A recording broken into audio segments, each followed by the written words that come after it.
C'est un privilège, c'est une grâce que tu nous accordes encore ce matin d'être dans la présence de Dieu. Qu'avons-nous donné, Seigneur?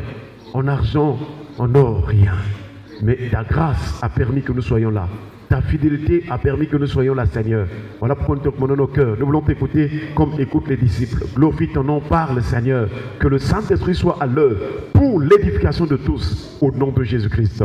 Amen. Voilà, nous sommes en train de voir toujours des sous-thèmes sur l'endurcissement. Et c'est le deuxième point, la deuxième chose, le deuxième élément qui empêche que les hommes aillent au ciel. Nous avons déjà rappelé que, chers frères et sœurs, s'il y a une promesse très importante pour le chrétien, c'est la vie éternelle, c'est-à-dire l'entrée au ciel. C'est une promesse.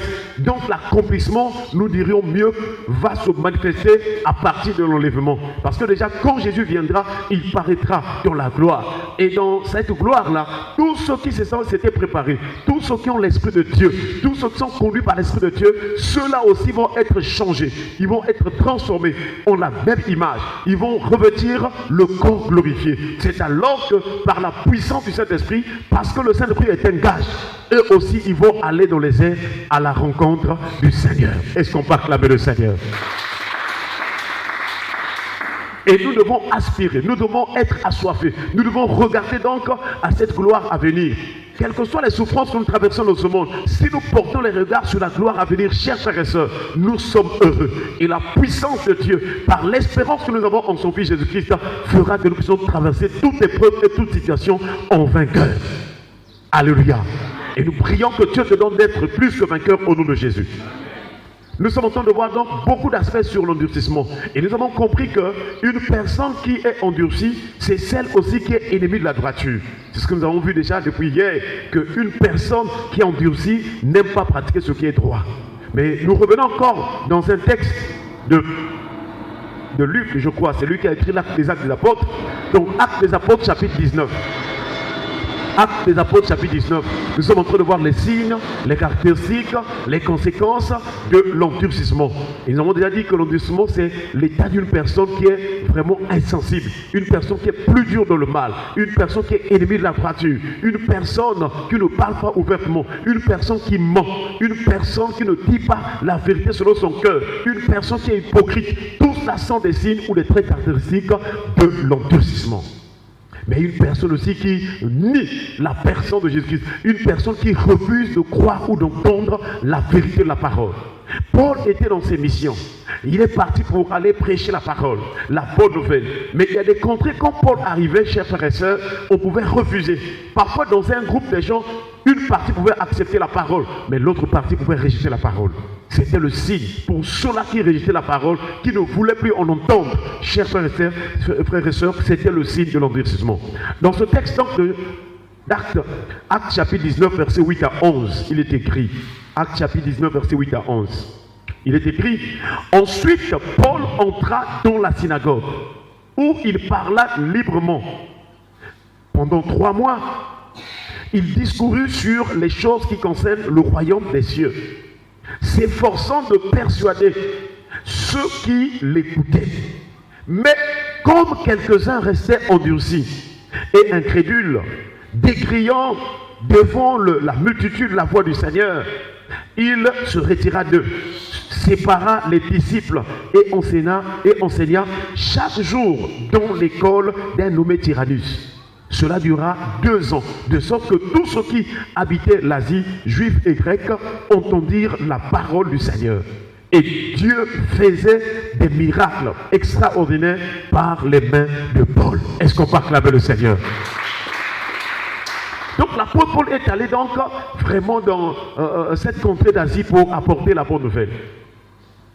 La bonne nouvelle, chers frères. Voilà pourquoi nous voyons que lorsque l'apôtre Jean va recevoir la vision d'Apocalypse, Dieu lui demande d'envoyer les lettres aux églises d'Asie. Donc ces églises-là existaient.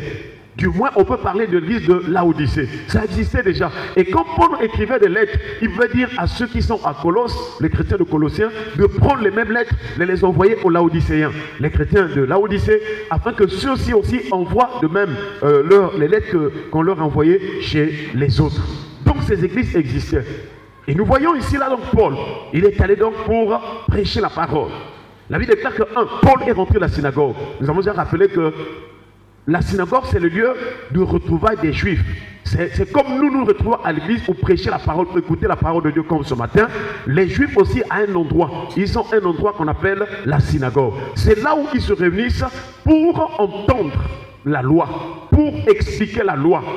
C'est là où ils expliquaient la loi. Et donc, de la même manière que Jésus avait l'habitude d'entrer dans la synagogue, alors Paul aussi en fait autant. Parce que dans la synagogue, il y avait aussi des traditions des hommes, des coutumes des hommes que les chefs religieux avaient introduites. Voilà pourquoi Jésus y entrait pour expliquer la véritable pensée ou la réforme de la parole de Dieu, parce qu'il ne comprenait plus rien exactement. Et Paul donc rentrait dans la synagogue pour parler de la résurrection, pour parler aussi de la mort et de la résurrection de Jésus-Christ. Et vous savez que parmi les chefs religieux, les pharisiens comme les sadducéens, chers frères et sœurs, d'aucuns, je crois que ces hommes les sadducéens, ils ne croyaient pas à la résurrection. Ils ne croyaient pas aux anges. Et ces groupes-là étaient toujours affiliés comme à des choses liées à la politique romaine. Et donc, Paul va rentrer dans la synagogue pour enseigner la parole de Dieu. Cela voulait dire que lorsque les gens se réunissent, lorsque les enfants de Dieu se réunissent, lorsque les croyants se réunissent, c'est pour la parole de Dieu. C'est pour écouter la parole. Et l'orateur, la personne que Dieu s'est choisi pour enseigner ou parler de Dieu, elle doit venir, cette personne-là. L'orateur doit venir pour prêcher la parole, pour parler de la parole. Et ici, il est fait mention d'un enseignement précis. La Bible déclare que Paul est rentré dans la synagogue où il parla librement. Et la Bible déclare, pendant 3 mois, il discourut sur les choses qui concernent le royaume de Dieu. Est-ce qu'on peut acclamer le Seigneur? Donc, Paul est dans la volonté de Dieu. Parce que Jésus lui-même, qui est la parole, lorsqu'il a commencé son ministère, nous avons déjà rappelé qu'il y avait au moins 4 choses, 4 éléments ou 4 piliers, 4 fondements dans la prédication de Jésus-Christ. Selon Marc chapitre 1 verset 15, la Bible déclare que Jésus a dit: le temps est accompli et le royaume de Dieu est proche. Répondez-vous et croyez la bonne nouvelle. Donc la prédication du royaume de Dieu est basée sur le temps. Il faut parler aux gens que le temps est proche. Les temps sont finis. Le temps de la venue du Seigneur arrive. Parlez sur le temps. Parlez aussi sur le temps sur lequel nous sommes. Dans quel moment le monde se trouve. Parle aussi le temps où le jugement arrivera. Donc le temps, le royaume, la repentance et la foi en la bonne nouvelle. Voilà le message qu'il faut pour que nous puissions nous maintenir jusqu'à entrer au ciel. Malheureusement, dans les églises aujourd'hui, les gens prêchent sur les bénédictions, les gens prêchent sur les choses du monde, les gens prêchent sur leur voyage, les gens prêchent sur leurs habits, les gens prêchent sur des biens passagers. Or, Jésus a dit que ne vous amassez pas les trésors sur la terre. Ça, le voleur peut voler, la rouille peut détruire. Nous devons entendre, nous devons être attentionnés, nous devons accepter, nous devons être assoiffés de la prédication ou de la bonne nouvelle qui est basée sur le temps, qui est basée sur la repentance, qui est basée sur la foi en la bonne nouvelle, sur le royaume. Et Paul, il a pris 3 mois. Si vous allez dans les églises, quand on fait des séminaires sur le royaume de Dieu, les gens sont peu nombreux, les gens ne viennent pas. Mais quand on dit séminaire sur 40 jours de délivrance, il y a du monde parce que les gens sont aveuglés. La vraie délivrance commence par la parole pure, la parole qui te prêche sur le temps, sur le royaume, sur la repentance, sur le royaume et sur la foi. Alléluia. Et si tu vas aller au ciel, c'est là qu'il faut s'asseoir. Et donc Paul, pendant 3 mois, il a parlé sur les choses qui concernent le royaume. Mais la Bible déclare, il s'efforçait. Donc s'efforçant de persuader ceux qui l'écoutaient. Donc quand on prêche la parole, il faut mêler les gens, il faut convaincre les gens. Voilà pourquoi vous voyez que nous insistons. Frère, réponds-toi, sœur, abandonne les mèches. On insiste parce que nous voulons te convaincre pour que lorsque tu vas croire cette parole, que ton âme soit délivrée et sauvée. Je vous assure. Parce que notre âme est dure. Nous sommes en train de parler d'endurcissement. Le cœur est dur. Le cœur est devenu insensible. Donc pour que le cœur de Dieu, le cœur de l'homme puisse accepter la parole, il faut beaucoup parler. Imagine-toi, sur un thème, il a pris 3 mois. Et sur cette contrée-là, Paul a fait 2 ans en train de prêcher la parole. Je vous assure. Parce que quand nous prêchons beaucoup sur un thème, sur une chose, la parole va rentrer pour briser la pierre ou le roc de notre cœur. Est-ce qu'on peut acclamer le Seigneur? Et les gens écoutaient, ils se forçaient à les persuader, à les convaincre. Un orateur, un prédicateur doit emmener les gens, il doit persuader les gens. Si ça vient de l'Esprit de Dieu, quand les gens écoutent, les gens doivent avoir vraiment l'assurance. Les gens doivent être convaincus que oui, ça c'est Dieu qui nous parle. C'est pourquoi nous devons prier pour les prédicateurs, prier pour ceux qui se lèvent pour nous conduire ou nous apporter la parole de Dieu. La Bible déclare, mais comme quelques-uns restaient endurcis et incrédules, lorsqu'on prêche la parole, que ce soit à l'église, que ce soit pendant que nous prêchons, il y a d'autres qui sont dans les maisons qui écoutent. Il y a des gens qui passent sur les rues qui écoutent. Il y a toujours deux catégories. Il y a de ceux qui sont disposés à écouter, à recevoir la parole de Dieu. Pourtant, la parole là est pure et la vérité. Mais il y a toujours une autre catégorie qui reste incrédule, qui sont durcis. Il y a des gens qui ferment leur cœur. Pendant que nous prêchons là, il y a des gens de leur cœur qui disent ah, et aussi vraiment tout le temps. Donc ils murmurent contre la parole de Dieu. Ils rejettent, ils renient. Ils ne veulent pas en entendre parler. Ils attendent qu'on leur dise que oh, Dieu te bénira, dis amen très fort. Amen. Voilà, chers frères et sœurs, la vraie parole, c'est ce que nous sommes en train de donner encore ce matin, comme Paul, comme Jésus-Christ. Chers frères et sœurs, donc il y avait une catégorie des gens qui étaient incrédules, qui étaient endurcis, incrédules. D'abord, ils ont fermé, ils ont durci leur cœur. Ils n'ont pas voulu écouter, ils n'ont pas voulu vraiment mettre en pratique cette parole. Et ils ont commencé à bouder, à douter, à murmurer sur la parole de Dieu. Alors, qu'est-ce qui va arriver, chers frères et sœurs? Paul va faire quoi? La Bible déclare qu'eux, ils étaient en train de t'écrire, vraiment de t'écrier la voix du Seigneur devant la foule. Donc il y a d'autres aussi qui venaient vous dire ah, ne l'écoutez pas, ah, ça c'est le binzamzam. C'est exactement ce que nous écoutons aujourd'hui dans nos quartiers, dans les places publiques. Quand quelqu'un prêche la parole de la bonne nouvelle, alors si la personne est religieuse ou elle prie dans si elle est animiste, elle croit aux esprits de la nature des pratiques, alors il va dire ah, ça c'est le binzamzam, oh, ça c'est les églises de réveil, ça c'est les binzamzam. Dieu n'a pas les binzamzam, les églises de réveil en tant que telles. Dieu est la parole.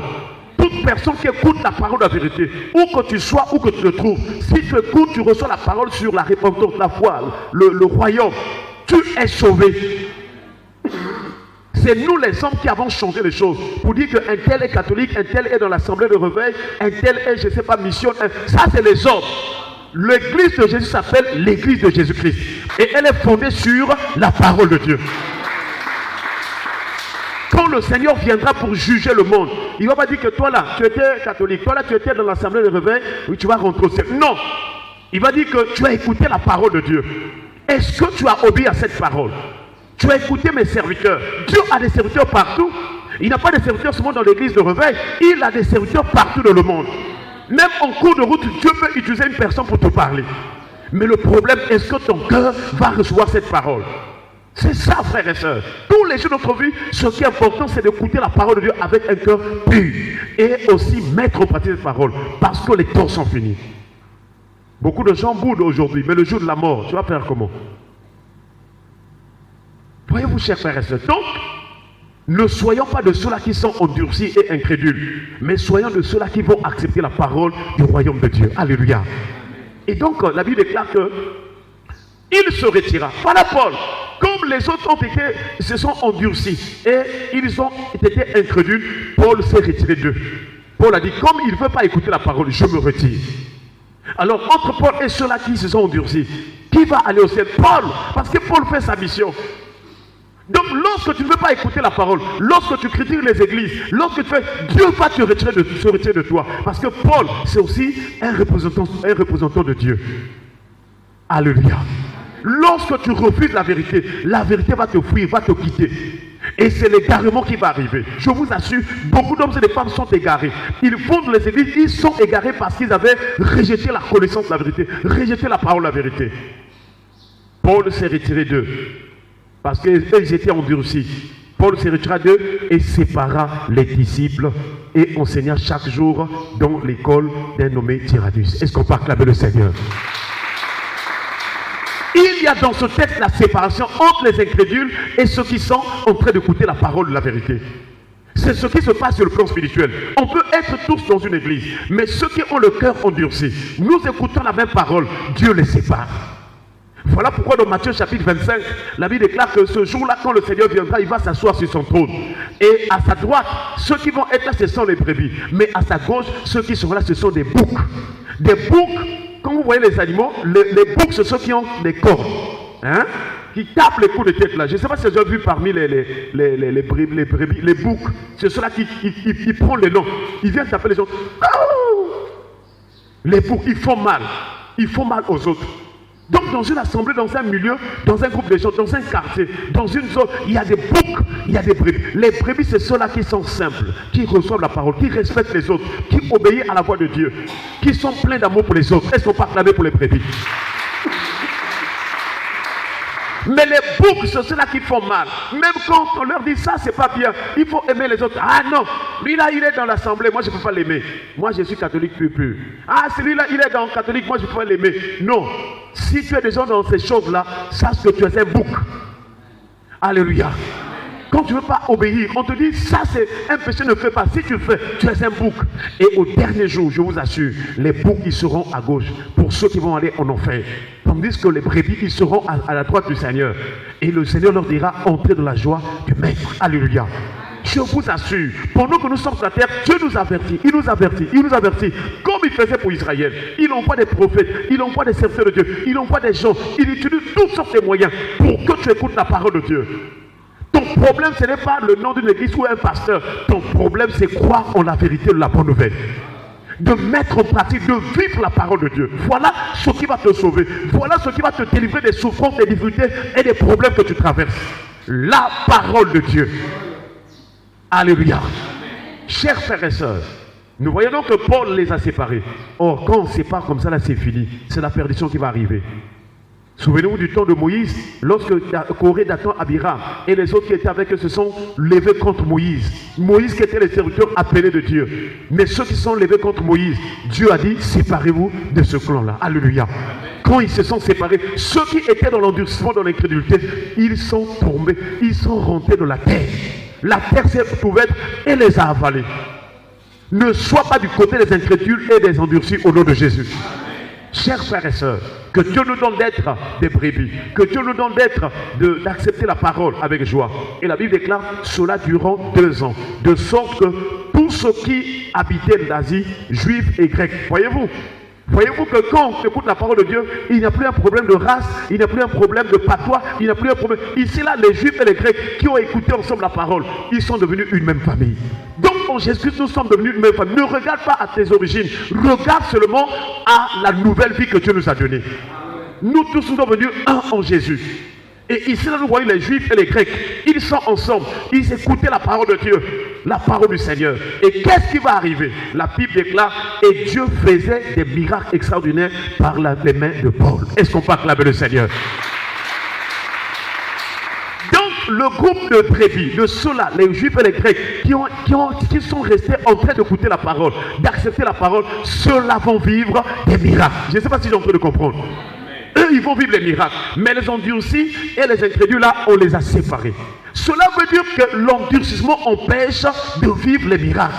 Si tu as un cœur dur, tu fermes ton cœur, tu ne veux pas mettre en pratique la parole, tu ne veux pas écouter même la parole de Dieu, tu ne veux pas suivre ce qu'on te donne de la parole, tu ne vas pas vivre les miracles. Ta vie sera une vie, tu vas forcer, difficulté sur difficulté, maladie sur maladie, problème sur problème. Même quand tu veux t'organiser, ça semble marcher, mais après, tu tombes encore, tu repars encore en arrière, parce que tu es incrédule. Mais si tu ouvres ton cœur, comme ces juifs et ces grecs là, ils n'ont pas regardé que les grecs ce sont des païens.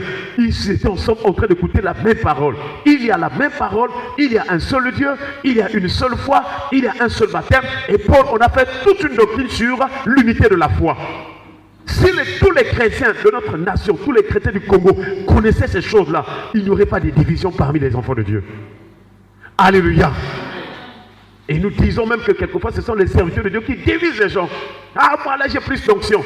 Ah, moi je prêche mieux. Moi, les serviteurs de Dieu sont en train de diviser aussi les gens pour critiquer les autres. Il y a d'autres qui critiquent les autres pour qu'ils puissent avoir beaucoup d'âmes. Mais même si on te donne 1000 âmes, est-ce que tu vas tous les suivre? C'est impossible. Même 100 âmes pour les suivre, pas à pas, jour par jour, jour pour jour, c'est difficile. Pourquoi vouloir avoir autant des âmes alors que tu n'as pas la force de les suivre? Que Dieu nous aide, chers frères et sœurs, à être des hommes simples, des hommes humbles, des hommes qui pratiquent la droiture, qui pratiquent le bien, afin que les miracles s'accomplissent. car l'endurcissement bloque les miracles. Baissons les têtes dans la prière. Nous remercions le Seigneur pour sa parole. Élevons-nous et prions le Seigneur au nom de Jésus. Merci Seigneur parce que tu nous as parlé ce matin.